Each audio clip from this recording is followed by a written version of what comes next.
మజ్జిగ తీసేసుకున్నా. అస్సలాముఅలైకుం. ఈ రోజు నుండి రంజాన్ మంత్ స్టార్ట్.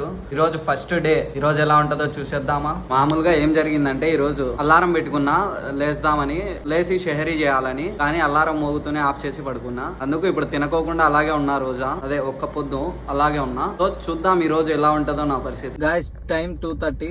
ఇప్పటి వరకు అయితే ఏం అనిపించట్లే, కాకపోతే వాటర్ ఒకటి కొద్దిగా నీడ్ అనిపిస్తా ఉంది అంతే. అది మామూలే, ఫస్ట్ డే కాబట్టి ఎప్పటి నుండి అలవాటు అయిపోద్ది. రోజుకి 5 సార్లు ఉంటది నమాజు. ఫస్ట్ వచ్చి ఫజర్, నెక్స్ట్ జోహర్, అసర్, మగ్రిబ్, ఇషా. ఈ 5 నమాజులు ఉంటాయి రోజు. ఇప్పటికి 2 సార్లు నమాజ్ అయిపోయింది, ఇంకా 3 సార్లు ఉంది. సో ఈవినింగ్ వరకు వెయిట్ చేయాలి. ఇఫ్తార్ టైం వరకు రోజా వదిలేయాలి. ఇఫ్తార్ టైం కి మనం ఫ్రూట్స్ కొనుక్కొచ్చుకోవాలి. కొన్ని ఫ్రూట్స్ కోసం షాపింగ్ కి వెళ్ళిపోదాం. అందరు చూస్తున్నారు కానీ సబ్స్క్రైబ్ కొట్టట్లా. సబ్స్క్రైబ్ ఏజీ ఆమె బోలా. సో జామ పండ్లు తీసుకుంటున్నా, గ్రేప్స్ కూడా తీసుకుంటున్నా, కిని పండ్లు కూడా తీసుకుంటున్నా. ఫ్రూట్స్ తీసుకోవడం అయిపోయింది. Thanks for watching. By by.